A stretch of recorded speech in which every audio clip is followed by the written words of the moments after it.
ही अशी वाहतूक होतीये। या गाड्यांना नंबरही नाही आहे आणि बघा किती जबाबदारपणाने ह्या गाड्या नेतात ते।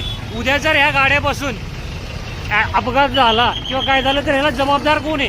हे घोटाळे फाट्यावरून जात असताना हे बघा मागं कुठलीही योजना नाही, याला काही लावलं नाही आहे। येऊन धडकू द्या किंवा मारू द्या, कोणाशी काही घेणं देणं नाही आहे। ते त्यांचे काम करतात आहे, त्यांना ना कोणी बोलणार आहे ना कोणी अडवणार आहे।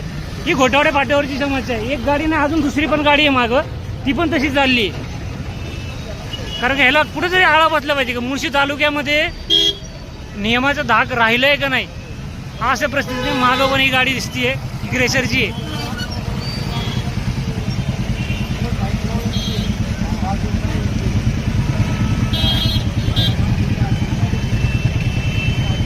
हे घोटाळे पाट्यातले मेन चौकातली ही दृश्य आहेत। ट्रॉफिकची समस्या तशीच आहे आणि बेजबाबदारपणाने वाहतूक करणारे ते पण असे दिसून येतात ते, किंवा सर्वसामान्यांच्या जीवाशी सरासर खेळला जाते मुळशी तालुक्यात।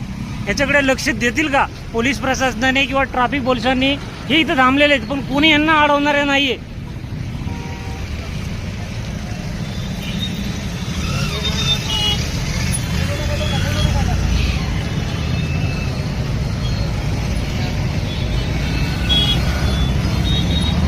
गाड्यांना नंबरही नाही, सरासर दिसतंय।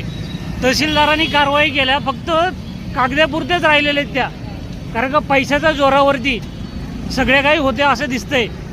आता ही मागे गाडी आहे, यांना कोण बोलणार नाही, कारण का स्पष्टपणे दिसतंय। हे बघा ही गाडी आहे आणि आत्ता ही गेलेली गाडी, दोन्ही गाड्या असेच आहेत। हे कुठेतरी थांबलं पाहिजे, असं झालेली दृश्य आहे घोटाळे पाड्यातली।